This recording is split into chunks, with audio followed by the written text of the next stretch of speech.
Happening now, the minimum wage debate continues, and 3 weeks from today, you will get a chance to vote on whether you want the city of Albuquerque to raise the minimum wage $1 to $8.50. But two city councilors are speaking out against the idea. Dan Lewis and Trudy Jones will hold a news conference today at 1 p.m. in City Hall. We will keep you updated on what they have to say in our later newscasts. This morning, it looks like the Lobo football team isn't just raking up the wins, but cash, too, and lots of it. The Lobos, as you probably know, are 4-3, the most wins the team has had in years. A lot of people credit Coach Bob Davie there for that. It's bringing in about 7,000 more people to the games last year than it did, or this year rather, than it did last year, and getting others to donate more money to the football program, something the Lobo Club, the Booster Club, has struggled with the past few years. There's more interest, people are more excited, people want to feel good about the money that they give to, and when we have a winning product on the field, they're more excited and more prone to support us financially. And get this, the Lobo Club says it is talking with donors who are thinking about making a 6- or 7-figure donation to the program.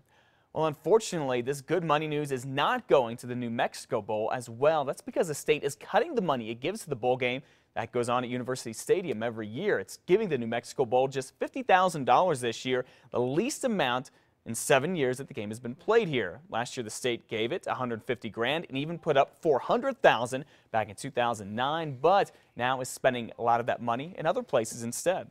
We're just very focused on making sure that every dollar that's spent for the state is spent in the most impactful way.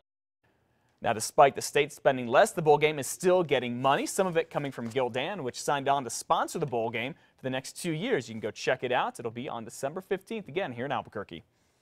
This morning, you will continue to pay higher admission fees at the Albuquerque Zoo, at least for now. City Council yesterday delayed a vote on lowering the fees. The mayor recently raised prices so that millions of dollars in maintenance can get done. The councilors Ken Sanchez and Debbie O'Malley proposed a new bill to bring the prices back down to $8 for adults and $3 for kids and seniors. Right now, it costs $10 for adults to get in. Councilors will take up the issue again in 2 weeks. The council did, however, decide to get tough on businesses that are busted for selling any kind of synthetic marijuana or spice. The businesses will now be subject to the city's 3 strikes, you're out rule, meaning they could be forced to shut down.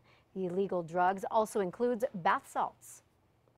Should a group of Boy Scouts be able to use 40 acres of land that was just donated to them in the East Mountains?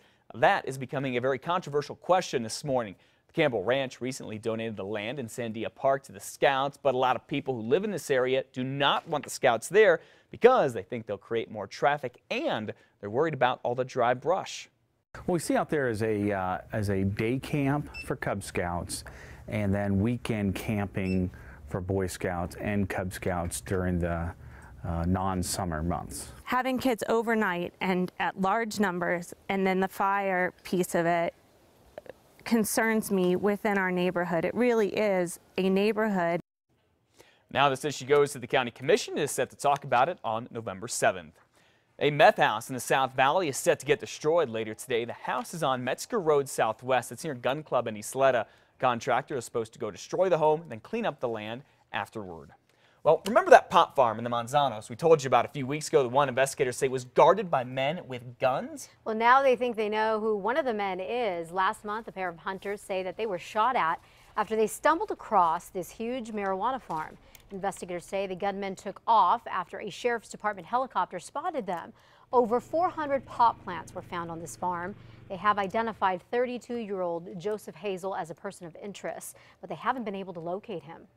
We've gotten information, and I can't go too far into it, but the other personnel that were there have left the country and are going to be unable to be located. So that's why we're really trying to find Joseph Hazel.